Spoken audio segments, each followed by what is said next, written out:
Hello, my name is Marcus. Hold on a sec. We got one of the birds here.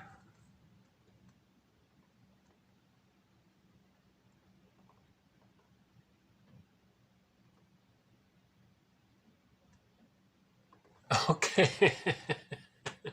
There he goes.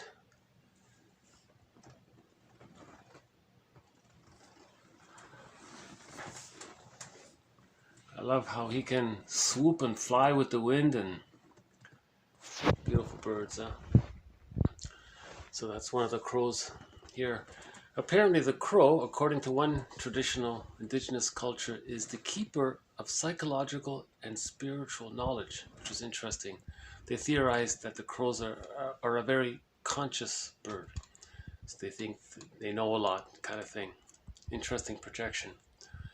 So the crow, the blue jay, and the fox are sort of the companion animals in this series. Maybe we'll see a blue jay in this video. Shirley Temple says the bluebird of happiness is within. Right? And oh, hold on a sec.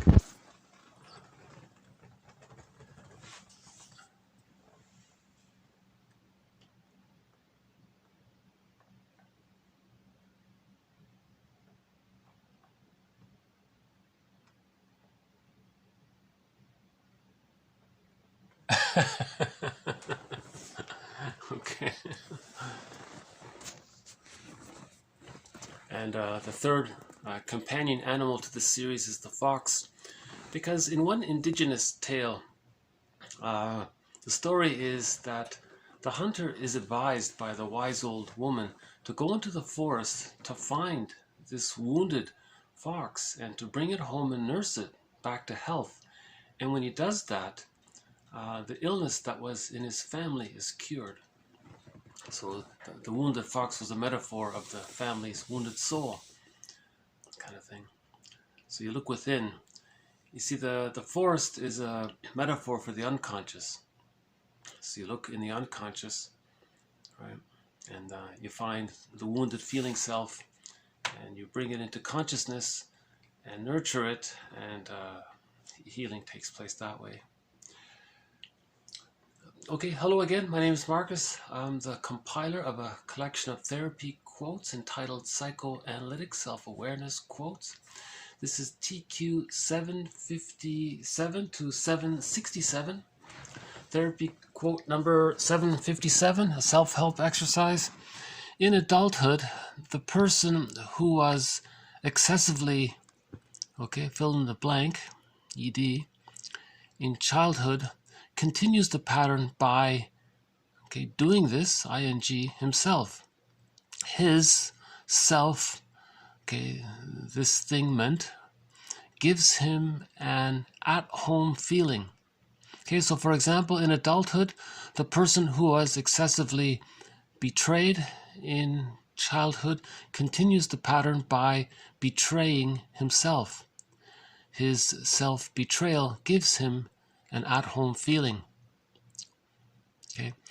Again, in adulthood, the person who was excessively ignored in childhood continues the pattern by ignoring himself. His self-ignoring or him ignoring himself gives him an at-home feeling. So there's an exercise in an older self-help book, but it summarizes a lot very briefly. Oh, hold on a second. Get another glimpse of the crow.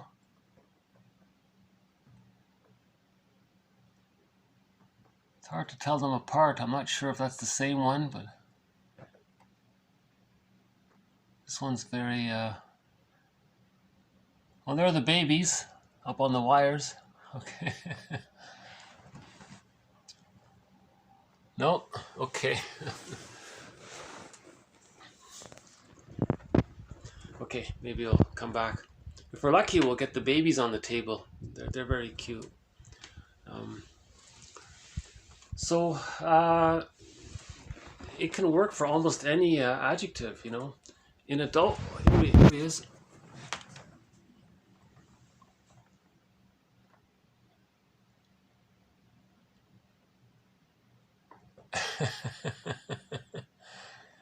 And he swoops. That's quite a swoop and a glide. He lands on the post there. Yeah. So each person would be asked, so the author here, Missildine, asks each person to fill in the blank for themselves. In adulthood, the person who was, okay, so in general, the person who was, okay, let's say, whatever, it can be a positive emotion. Maybe the person who was excessively praised, let's say, in childhood, continues the pattern by praising himself. Praising himself gives him the feeling of an at-home feeling, kind of thing. So in other words, we do it to ourselves, what our parents did to us. We sort of continue that so that we can still feel connected to the parents. Are we going to get the baby birds? Hold on. Let's see. Oh, no, maybe later.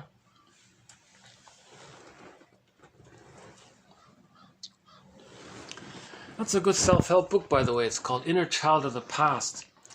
His idea is to add that prepositional phrase, of the past, okay, to inner child. And so instead of just saying the inner child, make it clear it's the inner child of the past. Okay, to emphasize the time factor, because when there's trauma, we're not aware of time so much. We're living in the past. So let's make a note of the issue of time. Right? Children don't have much of a sense of time, right? The unconscious doesn't know time. So when there's trauma, trauma doesn't know time as well. Even though we say time heals all wounds, that's not quite necessarily true, because when there's a trauma early on and the person repeats the childhood situation to try to master the trauma, that can become like Sisyphus, and they can go on for the person's life, you know. So, okay, that's a good little self-help exercise, I think, you know. I mean, you can try you can experiment. A person who was excessively ignored in childhood, we said that one, right? A person who was excessively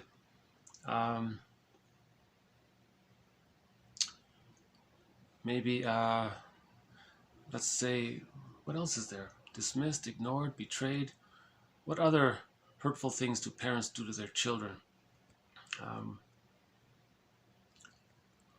Let's say yelled at, I guess.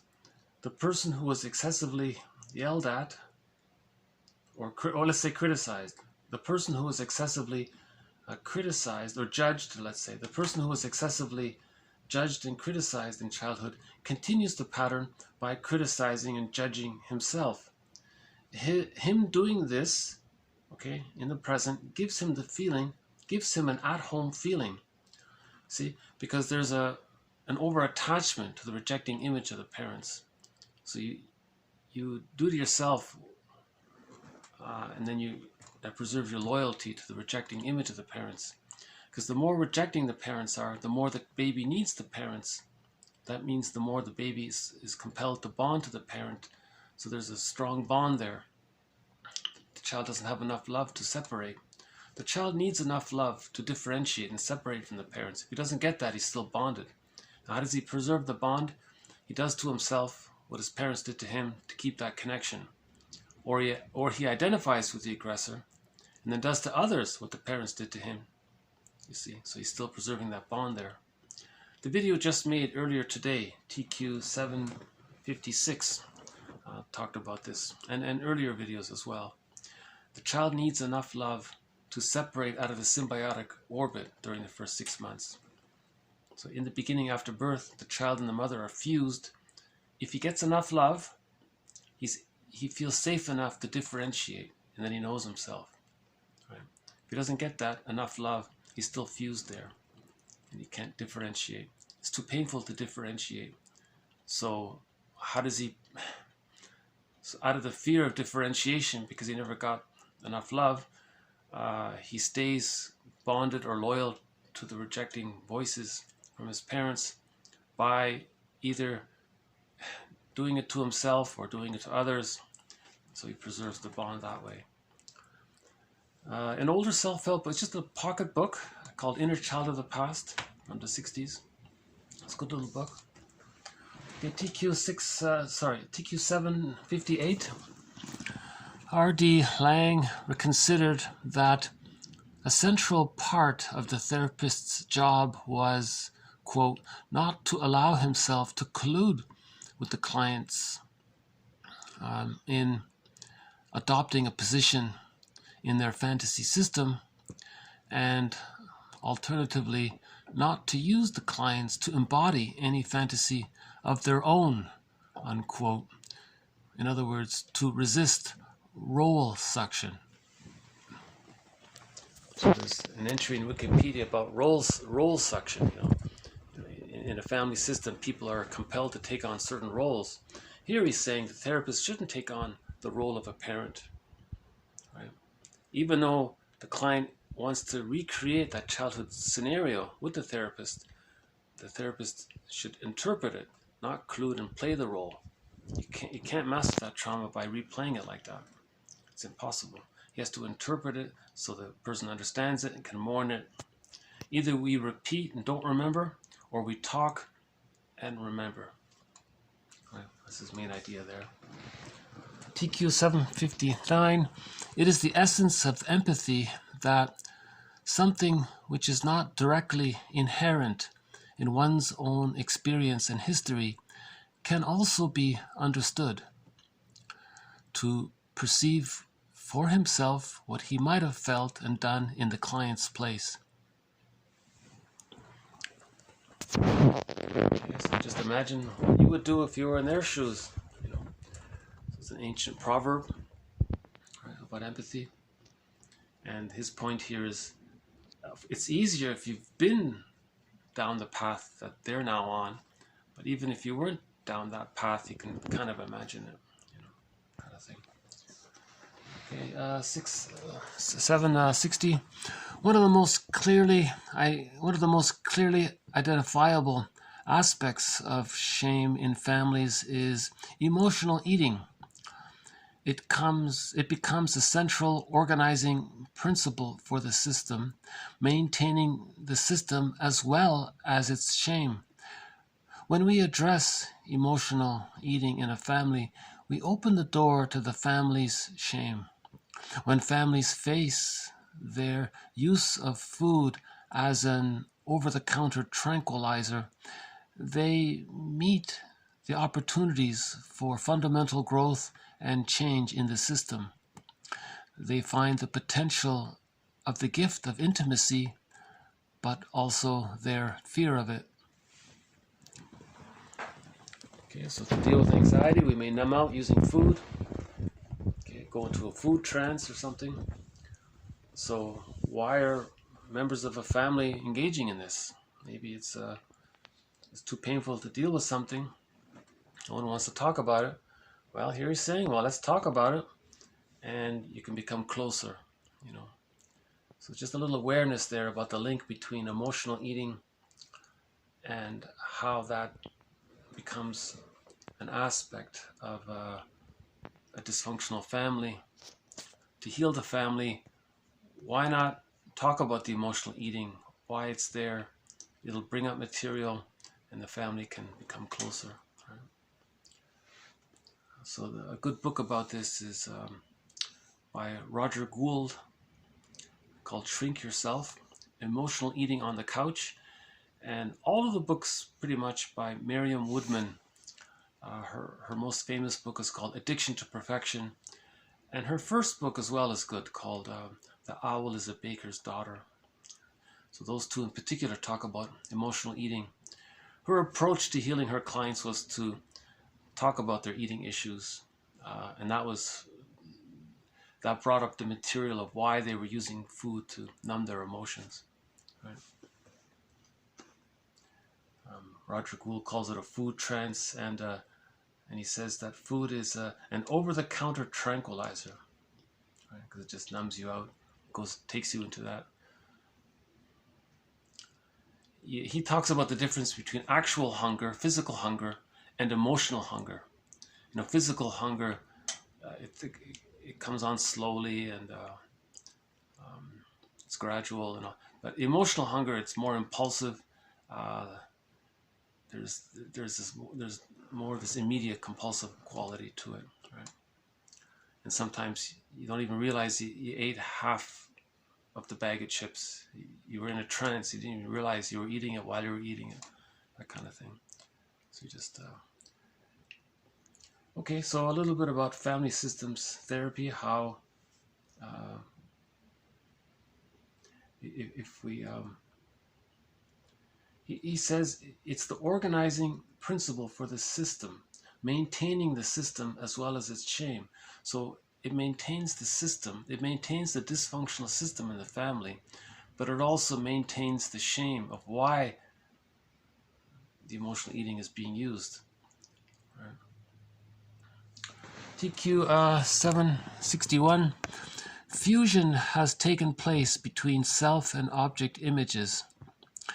The grandiosity originally attributed to the object belongs now to the self. Archaic object relations of this kind represent the matrix of increased narcissism. It's an infantile value system. Okay, so the value system is it's either good or bad and nothing in between. Okay, so the narcissistic pattern is the image of the self and the image of the other are fused. The baby perceives the other as grandiose. So there's the grandiosity. The child's infantile megalomania doesn't get resolved. So there's all that entitlement.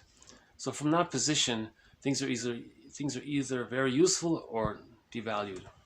So all or nothing mentality comes from the narcissistic pattern. Right? So just another reference to the idea of the narcissistic pattern where the image of the self and the image of the other are still fused. Remember in the very beginning, baby comes out of the womb. Okay, he's still fused with his mother. It's called the extended womb. Okay, that's called the stage of symbiosis, the stage of undifferentiated. Okay. If the child receives enough love, he can differentiate. If the child doesn't get that enough love, he's still fused. So the image of the self and the image of the object are blurred, they're fused. Okay, that means he's the mother to some degree, or he identifies with the aggressor. Okay, so there's that grandiosity. Because the mother had all this power over the child. Now the child becomes like the mother. So now the child with the mother's mind thinks they're also powerful, that kind of thing. But they're still fused there. The child doesn't know himself. So they're stuck there. So there's a lot of anger there, a lot of resentment there. Person with the narcissistic pattern is going to devalue others because from the baby's point of view, the baby was devalued when the mother didn't provide enough love. So the mother doesn't offer enough love. She's misattuned. The child feels his integrity is broken or somehow. His needs get pushed down. He feels shamed and devalued and all that. So to cope with that pain, one exercise that the psyche does apparently is that the little baby's mind will just adopt the mother's mind and then do to others what the mother did to him. Ultimately, to try to communicate. One of the reasons is to communicate what the mother did to him. Right? So we had that novel where the mother exploited the child, used the child, objectified the child. That child grew up as an adult. He objectified, used, exploited others. To communicate, that's what his mother did. And his rationalizations, the things he was saying to others in order to do that, were pretty much the same things the mother said to him as a child. He didn't make the connection. That's the narcissistic pattern. And they can repeat it all the time for their whole lives. So time doesn't necessarily heal all wounds if they're caught in that repetition compulsion like that. Okay, we've had a few quotes on reaction formation. Here's one more. TQ 762, reaction formation. A kind of defense mechanism in which a repressed idea reappears at a conscious level in opposite form. Sometimes useful, but not usually an adequate solution to the problems of living. The person has an unconscious wish, but he's phobic about it. So to stay in touch with this wish, he's conscious of the opposite. Right? So the typical example is the person likes something or is curious about something, but he feels it's forbidden, so he'll just overtly say that he hates it. So it's the opposite. Right? It's also called counterphobia, reversal. And we've had a number of quotes on this in previous videos. In the narcissistic pattern, the child didn't get enough love, but he had to wish for love. Okay. There's a developmental trauma there. To master that trauma, he needs to at least stay in touch with that wish. How does he stay in touch with that wish if it's so phobic, if he's so in fear of that wish? So he expresses his anger. That's the opposite. So he'll express his negativity to say that unconsciously he has an unconscious wish to communicate that when he was a child he had a wish for love. I guess that's reaction formation. Okay, another defense mechanism that we've covered, I think, fairly well in this series, rationalization. Rationalization, defense mechanism in which either an irrational idea or irrational behavior is made to seem rational through the use of a chain of superficial logic or false logic, the making of excuses in order to maintain self-esteem. Two basic kinds of rationalization are sour grapes and sweet lemons. Chronic dependence on rationalization indicates the presence of a neurotic process.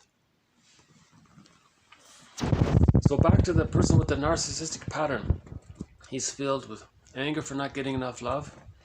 He's filled with greed to try to master not getting enough love. He wants to possess now. He's filled with envy. If he sees the good and he can't get it, it bothers him to be reminded of the love that he didn't get, so he hates the good. So there's the envy. If he sees the good spoiled, there's the schadenfreude, and so on. And if you question him about it, he thinks his identity's being questioned. So now he's very spiteful in that as well. So, but no one wants to show that they're just filled with all this greed and envy and hate and all that. How does he cover it? How does he justify his behavior? How does he lie to himself and lie to others that what he's doing is reasonable? Okay, so enter rationalization. It's some kind of the use of superficial logic or false logic, logical fallacies. Okay, so this is making something sound reasonable or sound, but if you listen carefully, it's just deception, right? So rationalization means self-deception and also to deceive the other. Okay, because it's too painful to admit it or face it. He has to preserve his vanity somehow, you know. The narcissistic pattern, you know, his image is identification with the aggressor. The aggressor was grandiose. He has his infantile megalomania, so let's call all of that vanity. So he wants to preserve his vanity because that's his vanity, that's his identity. How does he preserve it? He's got to come up with some kind of fancy philosophy or fancy logic or fancy excuse. Right? And if you question it, he can become vindictive, as covered in a previous video, because his identity is this vanity. Right? That's his identity. He's caught in the developmental trauma of not getting enough love. He's stuck there. He's just stuck there, you know. And he can repeat it all of his life. He can be greedy and envious all of his life. It's not going to change. He has to talk about it and mourn. Right? So the previous videos recently done sort of try to address this a little bit from the point of view of the quotes that we have here. You know, one song makes a brief mention of rationalization. She says, in the song lyric, she says, "You are what you disguise." Okay, maybe it's a tip-off, maybe it's a tribute to the quote, "You are what you hide." Okay, about the shadow, you know. Again, Robert Bly's metaphor, by the age of 5, so much of who we are gets put into this bag we drag behind us. call it the shadow. Okay, sometimes our feeling self goes in the bag, and the knowledge of our defense mechanisms go in the bag. Knowledge that we're caught in the repetition compulsion goes in the bag. So much of who we are and what we're doing, it goes into this bag. It's called the unconscious, or the unbewusst. Sometimes it's called the second self, or the secret self, or the stranger within. Okay, sometimes it's called the one who walks with us, who's not like us, but who is us. Okay, one poet says, there's someone living my life, and I know nothing about him. Okay, so that's the second self of the unconscious. So we are what we despise. The parents despised something about our feelings, so that got put into the bag. So, and we are that, what we now despise is a part of us, kind of thing. That goes into the shadow self, kind of thing.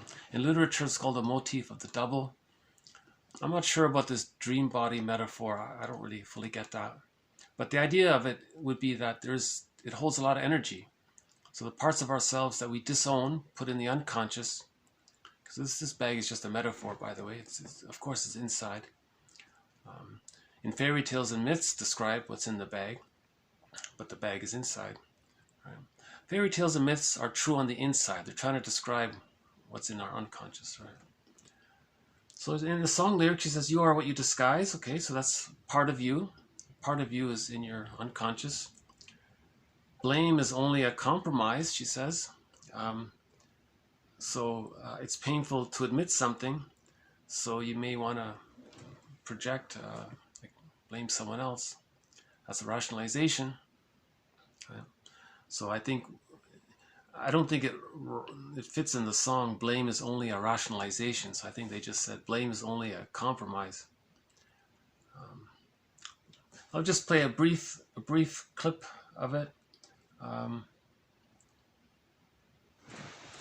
It's called a Self-Saboteur by Delirium.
Can't you see it?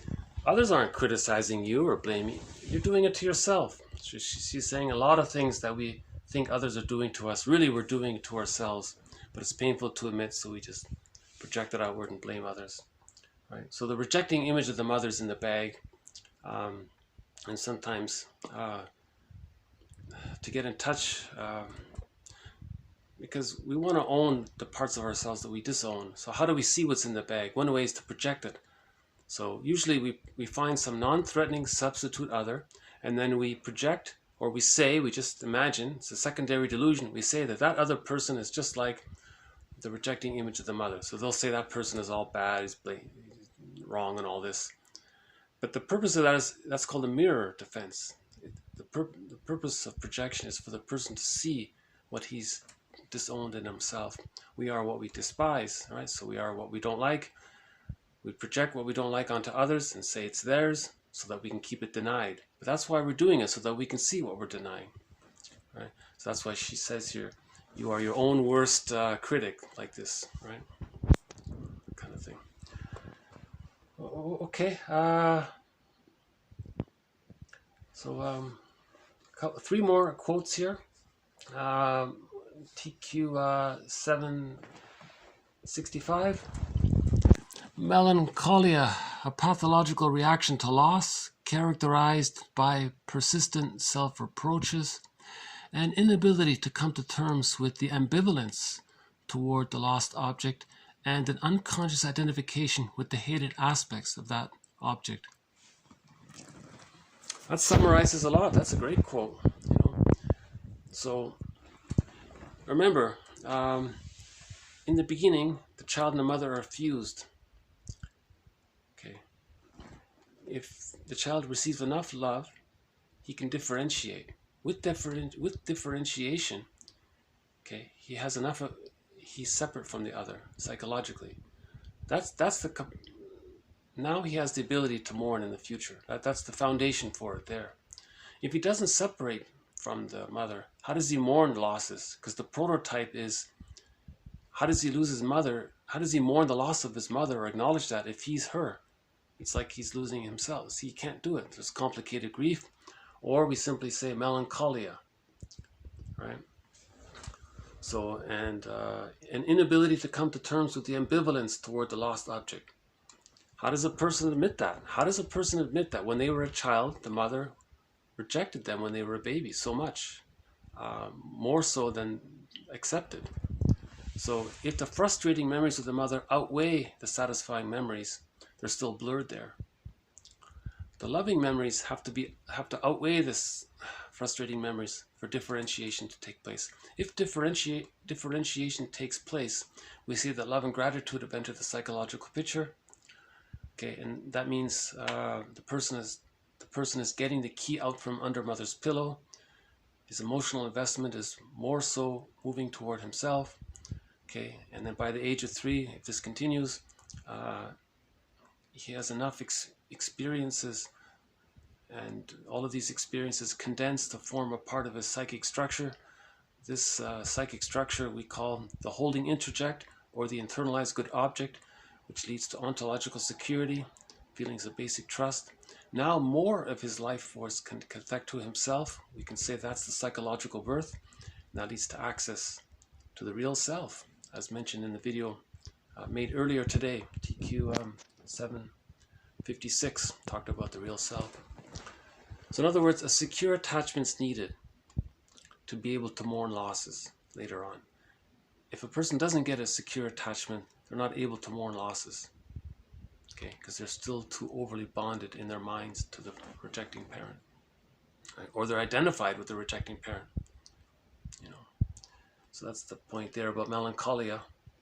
So melancholia, in other words, it's another term for melancholia is pathological nostalgia, complicated grief, aggravated grief, prolonged grief, chronic sorrow, grief gone awry. Okay, all of this can lead to the symptoms of PTSD, because that's stress on stress. Because each new loss, you can't mourn it, and another loss, you can't mourn it. Each loss triggers the memories, how you couldn't mourn the loss of a previous loss. So it's that stress on stress. And that can lead to, as one person said, to becoming a curmudgeon, not an elder. Right? So a curmudgeon is very miserly and ill-tempered and all that, because every little thing can get them upset, kind of thing. So that's the symptom of PTSD, right? To be very irritable and all that. Another reason why mourning is difficult, we have our Rinsley's axiom: splitting precludes mourning. So what happens is, in the beginning, the baby creates 2 images of the mother, the satisfying mother and the unsatisfying mother. So there's 2 images. That's called splitting. When the loving memories outweigh the unsatisfying memories, the splits come together. That leads to differentiation. Okay, the person can mourn later on. If that doesn't take place, we can say that splitting precludes mourning. Splitting precludes gratitude, love and gratitude, access to the real self. Splitting precludes mutuality, and so on. It's a major theme in this series about how splitting precludes mourning. And the goal of hearing, we have to face the ambivalence, he says here, to come to terms with the ambivalence toward the lost object, and an unconscious identification with the hated aspects of that object. So there's 2 things going on. You have to face the so-called love and hate with the parent, at one point, the person will feel more hate than love for the parent. That's good, because you're facing the genuine ambivalence. Then that leads to healing the splits. Right? And when you heal the splits, you differentiate from the image of the other. You need differentiation to mourn as well, and so on. Okay, so each little quote just adds a little bit to it. It's hard to convey the whole thing in one quote. That's why there are so many quotes here. Each one offers like a little bit, and you add on a little bit each time. I'd like to think if anyone's following the series, they're getting little bits each time to each concept. So we've had one of the major threads in this series is the defense mechanism of splitting, complicated grief, unconscious guilt, okay, prenatal trauma, birth trauma, the narcissistic pattern, the codependent pattern, okay, and we've had a few, and there are a few other patterns. Projective identification is another thread, and a few others. You know, envy is another thread in this series. So we've got a number of threads going along. You know, we've got at least a dozen threads, I would say, going along. So we're building on each one. So this adds a little bit to complicated grief. This one here. If someone asks, you know, what is complicated grief? You know, this is one answer. You know, the inability to come to terms with the ambivalence toward the lost object. No one wants to admit that the mother was so rejecting toward them when they were a baby. No one wants to face that because the baby has to have a bond to the mother. The baby has to accept it. He has no choice. The baby has to bond to the mother for their survival. They have to bond to the mother. And they'll accept, even if the mother's rejecting the child, they'll accept it. You know, it may be so bad that they just become like her. There's intergenerational trauma because then that person grows up and then devalues others. You know, that's a narcissistic pattern, right? And so on. Okay, TQ 766, one from Masterson. Not being able to handle what she perceived as abandonment, she was unable to support the child's efforts to separate from her and express his own self. Right, she was unable to support the child's efforts to separate from her, and she was unable to support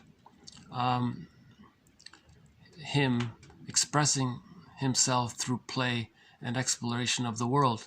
Her defensive maneuvers to avoid her own separation anxieties entailed clinging to the child to prevent separation and discouraging his moves toward individuation by withdrawing her support. In short, she could not accept her child as he actually was, growing and developing with needs that must be addressed. She perceived the child as a perpetual infant, or worse, an object, to be used as a defense against her own feelings of depression over separation. Both mother and child then denied to themselves that this interaction was destructive to the child's growth. Okay, it's not to blame the mother, but it seems to be a thing that takes place. Some mothers use the child to meet their needs. It's called child parentification. And the mother has separation anxiety. She doesn't want to face the anxiety if the child becomes autonomous. So she works it out with the child that the child remains dependent on her. The child may become cognitively successful. She may support his intellectual development and become a professor and all that, on the condition that emotionally they're bonded. So so there's a split there.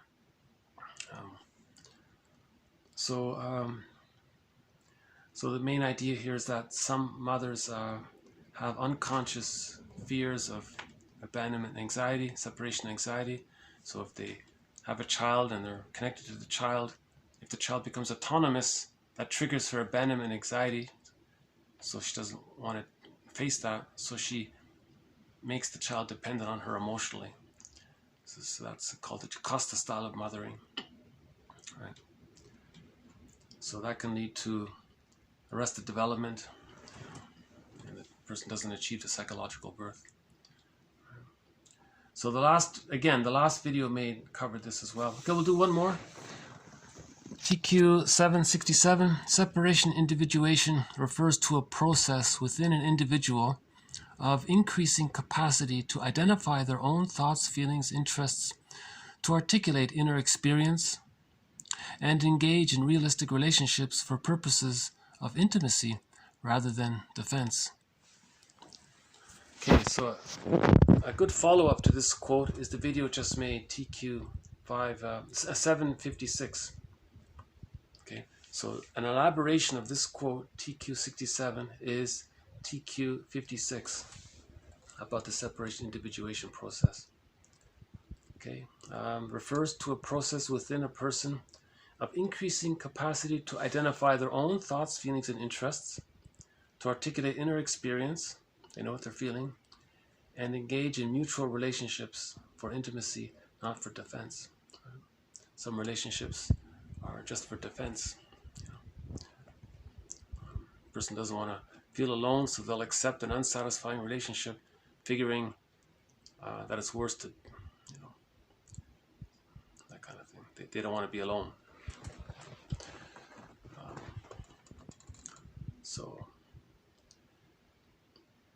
Okay, so these just follow up to a number of quotes we've posted so far.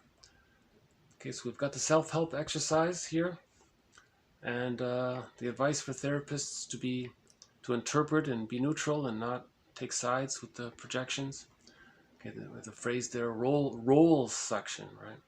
So the therapist feels pressure to either rescue the client, or he feels pressure to act like the rejecting parent toward the client. So you see, so there's a pressure on the therapist. So also called countertransference. So the idea is not to engage in that. Empathy, another quote on empathy. Okay, emotional eating as a defense against anxiety. And okay, the inner world of a person with a narcissistic pattern. Okay, image of the self and the image of the object are fused. It's an archaic object relation. Archaic. It's meant to be existential hearsay. By the age of 3, narcissism, grandiosity, infantile megalomania, entitlement, reaction formation, splitting, projective identification, acting out, a lot of rationalizations to hide all of it. All of these kinds of things are meant to be existential hearsay by the age of 3.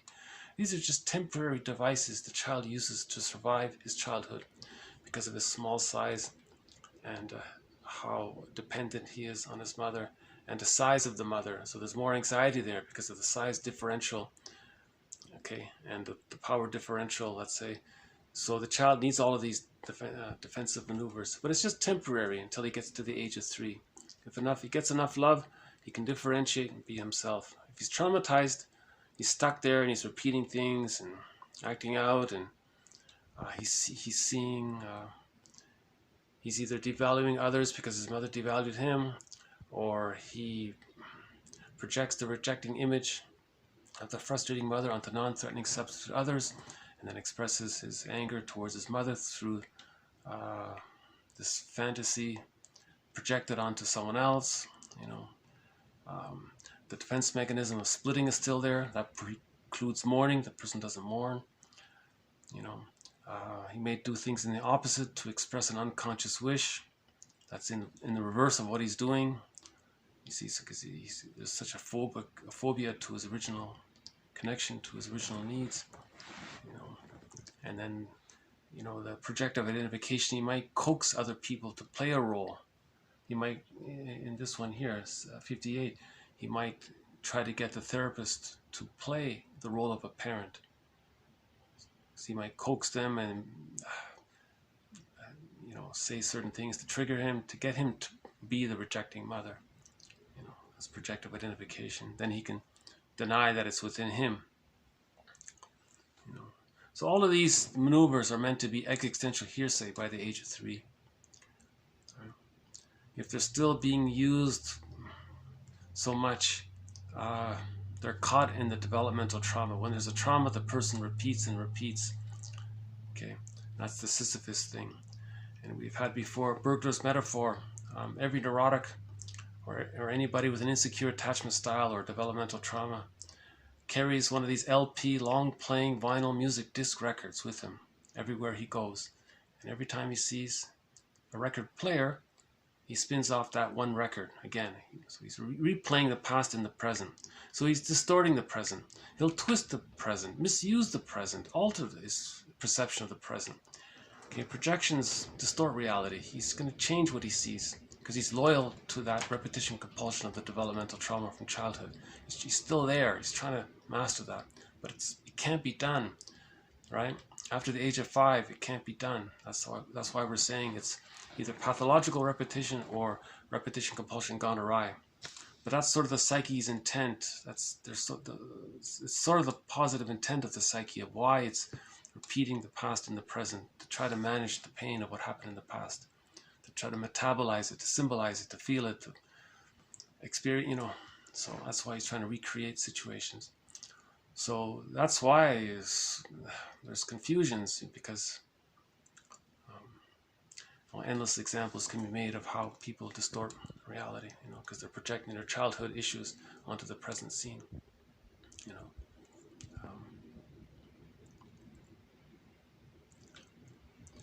And if this takes place, you know, that's a sign that the splitting is still there, that developmental trauma is still there. You know, so the idea is for the person to see it and then consider why he's doing it. Okay, like the song says, it's within. You know, you are your own worst critic. He's saying this song is an attempt to say, look within. It's about the inward thing. We can project and make excuses and blame. That's all a rationalization. That's all a trick in service of not being able to face the truth within, you know. Okay, we had a little bit more on melancholia, yeah. Okay, the major theme with developmental trauma, 766, the child is rewarded for regression. If they're dependent, if they're a little sickly, or if they're weak, or if they're not doing well in school, the mother's happy because that means the mother thinks the child will always need her. That prevents her from feeling anxiety of the separation of the child leaving her. So the child wants the mother wants the child dependent on her. If the child wants to be autonomous, she withdraws her support. So the child doesn't get the support he needs to complete the separation individuation process. If the child doesn't complete the separation individuation process, he doesn't achieve psychological birth. If he doesn't achieve his psychological birth, he doesn't have access to the real self and the capacities of the real self as described earlier. You know.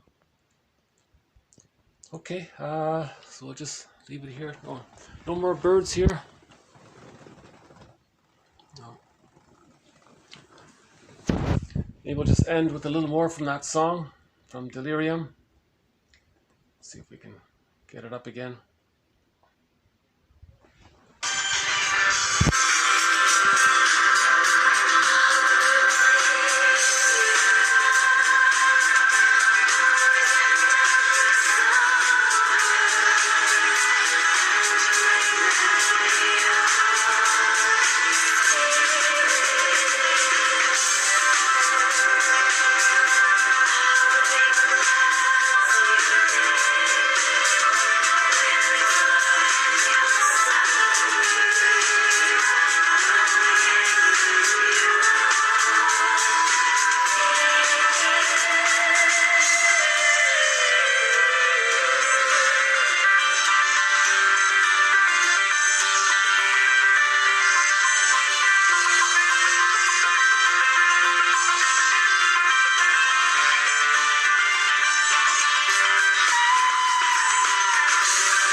So that's the chorus. Can't you see? Can't you see? You are your own inner critic. You are the one who is berating yourself. You're self-defeating yourself.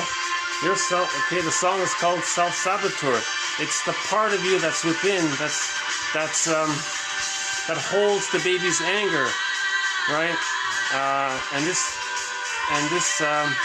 The baby's anger is given to the rejecting image of the mother, and then the person identifies with the rejecting image of the mother, but then the anger goes, you see this, so there's this real inner conflict, we'll just say. There's an inner conflict here. This is the issue, to heal the inner conflict, to heal the splits, to face the ambivalence towards the mother, to face the ambivalence. So the quote about mourning, okay, the quote about melancholia was an inability to come to terms with the ambivalence towards the lost object. So we have to face the ambivalence towards the lost object.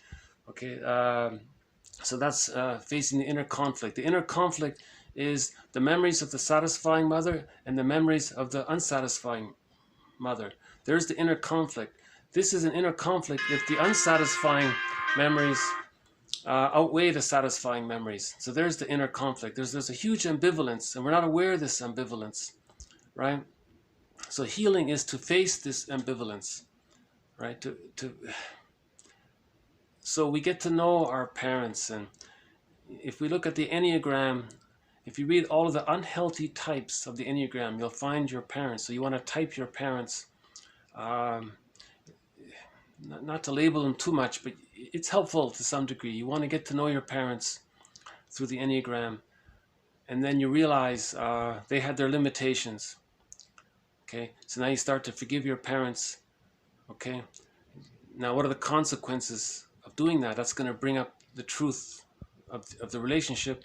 So now you're going to face the ambivalence, okay, between the parents. Okay, as we do that, we start to heal the splits. With enough understanding and consciousness, we can heal the splits. Okay, it's called self-reparenting or ego repair, self-repair, healing ourselves. Okay, when we heal the splits, then we can differentiate. Okay, then the image of the other and the image of the self differentiate. At that point, with differentiation, okay, what normally takes place at the age of 6 months, with differentiation, we know ourselves. Love and gratitude can enter the psychological picture. Okay, now the life force can connect to the image of the self. Okay, we're getting the key out from under mother's pillow. That means the plumb line is coming to the self. Okay, the life force is connecting to the self. Okay, and as we get to know ourselves more and more, that supports mutuality. Okay, and then if we're getting glimpses of our real self, then we want to sort of support that, build self-esteem to. Okay, so we again TQ 756 covered that, right? So okay, just a few thoughts to follow up on the series. Reaction formation, rationalization, okay, the inner critic, melancholia, complicated grief, okay, why there's a developmental trauma, and the inner world of the Don Juan or the Peer Gynt, self-object fusion, that's the narcissistic pattern, and they're stuck there, and they appear, some people say, one author calls it pseudo-adulthood, because they appear strong. All they have is the anger. That all of their energy is anger, so it appears that they're strong. Then we think, well, if they're strong, I guess like, adults are supposed to be strong, and they look strong. So there's the confusion between the pseudo-adult and the genuine adult. The genuine adult is strong and confident, but he's not negative and putting other people down. And a genuine adult is a healer. He's a builder. He's a generator. He builds things and serves and all that. Okay, the pseudo-adult is puts on a show of aggression, and because he's caught in the developmental trauma of not getting enough love, and all he has is the hate, the greed, and the envy, the schadenfreude, and the vindictiveness if his identity is questioned. You know, so this pseudo-adulthood. Some people are confused about that. If a person with the codependent pattern, someone who is capable of love and gratitude, but who's fixated where they didn't get enough support to complete the separation individuation process. They want support to complete the process. So they may look at a person with a narcissistic pattern, think that their anger is strength, and use a rationalization called sweet lemon. So they're deluding themselves. Okay, so they're going to regret that, right? Person with the narcissistic pattern is going to love that, okay, because they always want someone to discharge their hate and have someone else serve them, and okay, because they're caught in the pattern of the mother exploiting the child. Now they want to exploit others, and they're stuck there. That's it. That's the narcissistic pattern. That's their life story, basically. You know, they may use rationalizations to cover it over. But healing both types, the people with the narcissistic pattern, okay, those who are fixated at the rejection of love level within the first 6 months, or if the fixation occurred between 6 months and 36 months, that's the codependent pattern. That's fixation at the rejection of not getting the support to complete the separation individuation process. Those two main types, okay, and all the variations around that, but those two main types, they can heal, okay, they can work through the mourning process. So healing happens, you know. And someone said we're in the age of healing now. You know, she said we're in the age of psychosynthesis. We're in the age of integration, like that's from the psychological point of view. What she means is we're in the age of psychological healing. We're in the age of soul repair. We're in the age of mourning. We're in the age of facing the ambivalence towards the mother. We're in the age of healing the splits. We're in the age of differentiation, right? We're in the age of soul repair, ego repair and soul repair, you know. So she simply said we're in the age of synthesis. She means psychological, synthesizing the parts of ourselves, right? The parts that we despise, we will re-own it. So we're integrating different parts of ourselves. So we're calling this that the age of synthesis, meaning a personal, psychological synthesis. So you could say the age of psychoanalysis, or the age of psychological healing, let's say. That might be the easiest one. She says that we're now entering into the age of psychological healing. We're mourning, and we're understanding things better now. We're getting it, you know, kind of thing. So it's interesting. That's good, you know. You know, even the song, you know, even she belts it out on stage. You know, don't you realize you're projecting? It's a delusion. Stop blaming others. Look inside. Look. Michael Jackson says it very clearly. Heal the man in the mirror, and so on. And so we have a lot of songs about that. We played a couple of songs by Katie Lee from her album Songs of Couch and Consultation. Okay. The song was called It Must Be Something Psychological. Another one we played was Shrinker Man, about her rescue fantasies, right? Okay. Okay, I guess I'll just leave it here. This has been TQ 757 to 767. Anything else? Well, we'll continue. We'll continue the series, and I hope some of this has been informative and helpful, and may we all face whatever hidden ambivalence that we've been denying, so that we can heal. Thank you very much. Bye for now. Thank you.